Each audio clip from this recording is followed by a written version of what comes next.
Bonjour, bienvenue dans cette nouvelle vidéo du Ludigang que Julia nous demande tous les deuxièmes samedis du mois.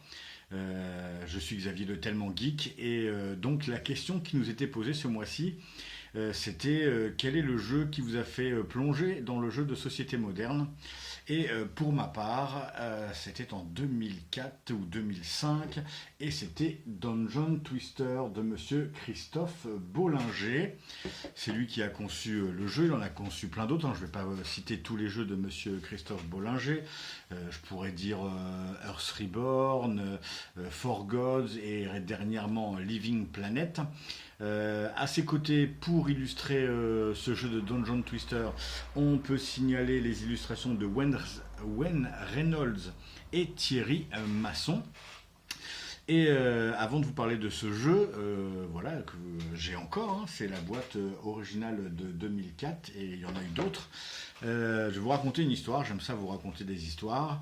Il se trouve que à l'époque, le dernier jeu moderne entre guillemets que j'avais pratiqué, ça devait être Risk.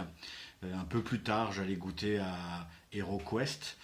Jouer aussi à Magic, mais pour moi, c'était plus un jeu de cartes qu'un jeu de société. Même si je jouais beaucoup à Magic, mais ça m'avait pas fait franchir le pas par rapport à Dungeon Twister. Et on organise un week-end familial, ma cousine arrive, elle me présente son nouveau copain, et lui c'était un gros joueur, il avait fait plusieurs Essen, il était en train de réfléchir à ouvrir une sorte de magasin ludique, hein, parce que c'était sa passion, peinture de figurines, voilà, jeu expert. On fait connaissance, on trouve qu'on a plein de points communs. Il me dit, bah, ça te dirait pas de faire une partie de jeu, j'ai un petit truc nouveau, sympathique.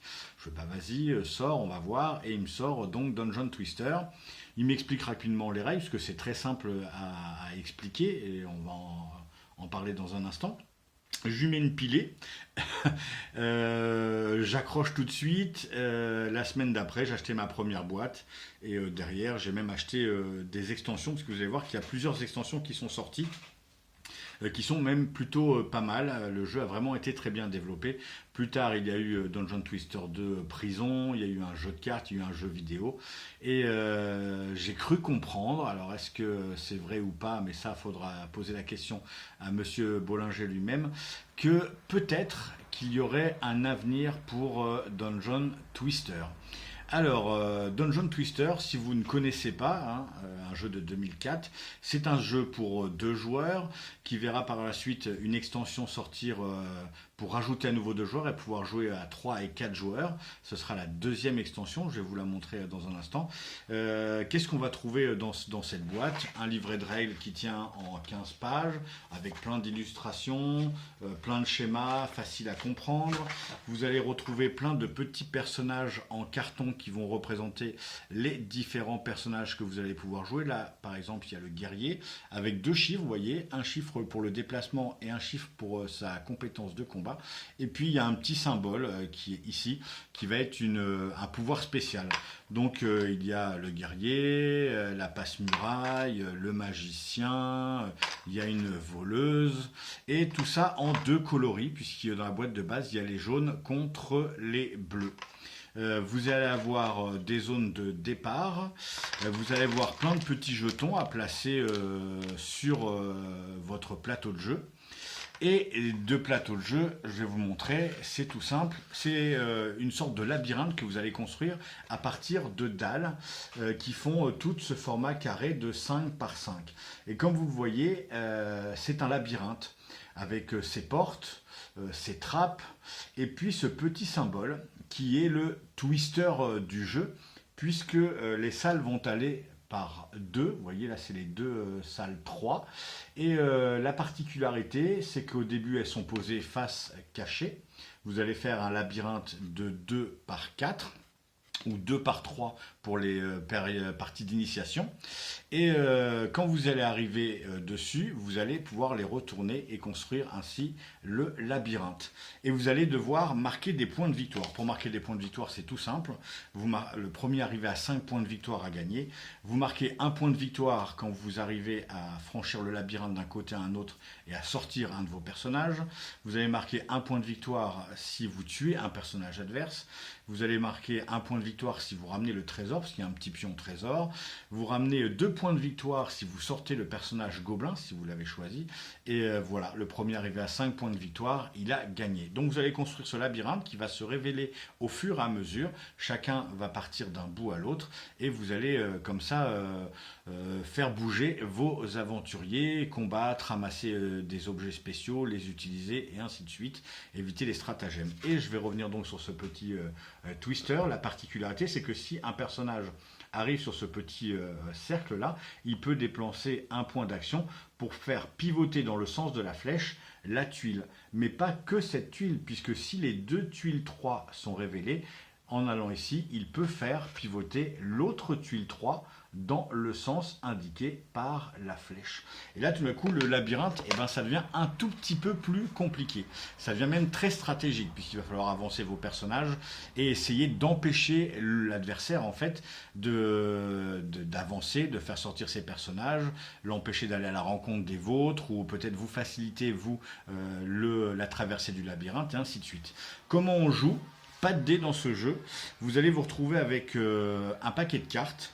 Dans ce paquet de cartes, en fait, vous allez avoir des cartes actions.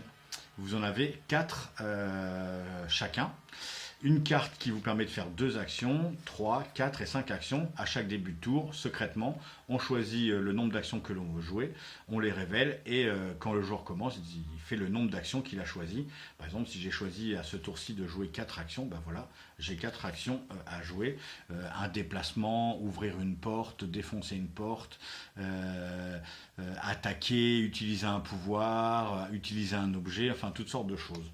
Vous allez avoir à votre disposition 3 cartes saut qui permet à certains personnages de sauter par-dessus les obstacles. Vous n'en avez que 3. Il y a des personnages qui ont la faculté de passer par-dessus ou l'éviter par-dessus, mais pour les autres, il faudra utiliser ces cartes-là et vous n'en avez que 3. Les cartes actions dont je vous parlais à l'instant, quand vous les avez toutes utilisées, vous pouvez les récupérer et recommencer un tour. Et puis vous avez les cartes combat. Je vous ai montré des personnages avec des caractéristiques de combat. Quand vous affrontez un personnage, bah, pareil, secrètement, vous allez choisir une des cartes combat qui rajoute un modificateur à la caractéristique. Et secrètement, chacun choisit une carte et on les révèle, on additionne cette carte à son personnage, celui qui a le plus fort, eh ben, il tue ou il blesse son adversaire. Ces cartes-là, vous pouvez les jouer qu'une seule fois, à part la carte 0. Quand vous la jouez, vous pouvez la récupérer. Donc ce paquet de cartes-là, il va falloir le gérer assez stratégiquement, puisque une fois que vous les avez toutes utilisées, bah, vous ne pouvez pas les réutiliser. Donc voilà la simplicité du jeu, il n'y a pas de dés, ça va être découvrir des salles, les faire twister, choisir le bon nombre d'actions que vous allez vouloir effectuer, et puis aller à la rencontre des personnages ou des objets, pouvoir les ramener. Il y a un bâton de boule de feu, il y a un objet trésor, il y a une épée, une armure, il y a tout un tas de trucs. Donc ça, c'est la boîte de base avec ces petits personnages en carton pour jouer. C'est vraiment très très simple. Voilà, je vous l'ai expliqué en 8 minutes à peu près le jeu. Au fur et à mesure, vous allez découvrir les particularités des personnages. Le passe-muraille, son pouvoir, c'est de passer à travers les murs. Il y a le troll qui peut se régénérer. Bon, ils ont chacun, le troll, il est gros, donc il se déplace très peu, mais voilà, il fait beaucoup d'attaques, ainsi de suite. Donc ça, c'était la boîte de base. Après, c'est ajouté à cette boîte de base des extensions. Il y a eu une première extension qui s'appelait Paladin et Dragon. Ça rajoutait également des tuiles et de nouveaux personnages avec de nouveaux pouvoirs, des nouveaux objets. Donc vous pouviez mélanger les extensions, choisir vos personnages préférés. Vous en aviez donc plus. Il y a eu une deuxième extension donc, qui est la fameuse extension 3-4 joueurs qui rajoute qui est exactement la même boîte avec les mêmes personnages, les mêmes objets, les mêmes règles, des nouvelles tuiles par contre pour mixer les labyrinthes et avec 2 couleurs différentes. Dans la boîte de base on a les bleus et les jaunes et là on doit avoir les verts et les rouges. Et puis après, il y a eu plein d'autres extensions, parce que je crois qu'il y a eu au total 7 ou 8 extensions. Moi, j'en ai gardé une qui est l'extension 5, mercenaires. Il y a un dragon dedans.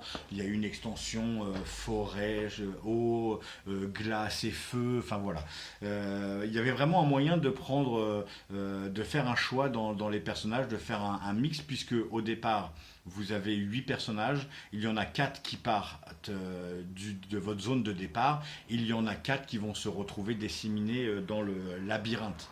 Et puis là où ça a été vachement bien, c'est que en plus de ça, ils avaient sorti les boîtes de figurines. Alors ça, c'est les figurines de la boîte de base. Vous voyez, c'est des figurines à peindre. Vous voyez, là on a le clair, ici on a le troll et ici on a le magicien. Voilà, donc il y avait tous les personnages dans la boîte de base et vous pouviez en acheter plusieurs puisqu'après vous pouviez les peindre. Voilà ce que ça donne une fois peindre, voilà, une fois peinte. Ça c'est des personnages, j'avais choisi de les faire dans la couleur bleue. Voilà, puisque vous avez tous les mêmes personnages. Très beau travail d'un ami à moi qui avait peint ces figurines.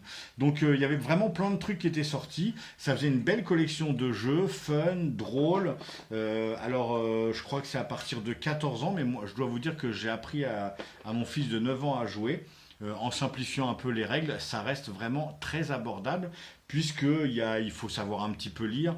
J'ai oublié de vous dire qu'il y avait même des mini paravents, hop, à l'endroit, qui étaient proposés aux joueurs. À l'intérieur, vous retrouvez les personnages avec leurs pouvoirs spéciaux, les différents objets. Vous le mettiez devant vous au moment de choisir vos personnages et puis après vous les enleviez. Puis ça faisait un petit rappel des règles assez sympa. Donc il y avait le paravent bleu et ici le paravent jaune pour la boîte de base. Donc un jeu vraiment très très sympa.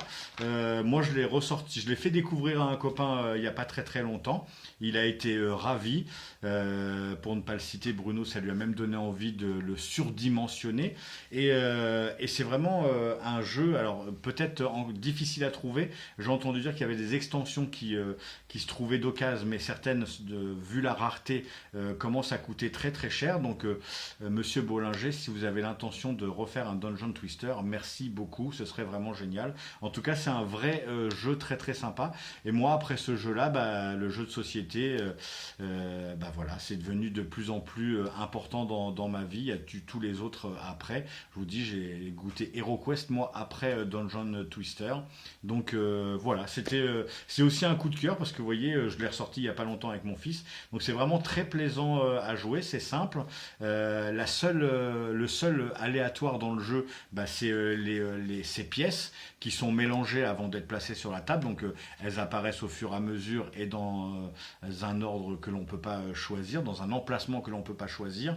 Et puis après, l'aléatoire, c'est le joueur adverse. Vous savez pas ce qu'il va prévoir à l'avance, mais c'est très stratégique puisque vous, il va falloir calculer pendant que l'autre joueur joue en fait. Puisque chaque joueur joue chacun son tour, il va falloir calculer vraiment ce que vous voulez faire et ce que vous allez faire dans les tours d'après. C'est très stratégique, ça peut aller très très vite si vous ne faites pas attention. Et puis avec ces petites figurines, ça rend vraiment le jeu très très sympa. Si en plus dans votre entourage, vous avez des gens qui ont des imprimantes 3D ou des décors de jeux de rôle, vous pouvez rajouter des murs, des portes et rajouter du relief à ce jeu. C'est vraiment super bien foutu. En tout cas, moi, c'est le jeu qui m'a donné goût aux jeux de société dits modernes. Voilà pour cette petite chronique du mois d'août. J'espère avoir répondu à cette question. Quel est le jeu qui vous a fait plonger dans le jeu de société moderne? C'était Dungeon Twister de Monsieur Christophe Bollinger, un jeu de 2004, mais je pense que vous pouvez encore le trouver, peut-être dans des ludothèques, sur Internet en occasion, ou chercher dans vos contacts s'il n'y a pas des boîtes qui traînent, si vous voulez l'essayer. Merci beaucoup à vous et à très bientôt pour une vidéo du Ludigang.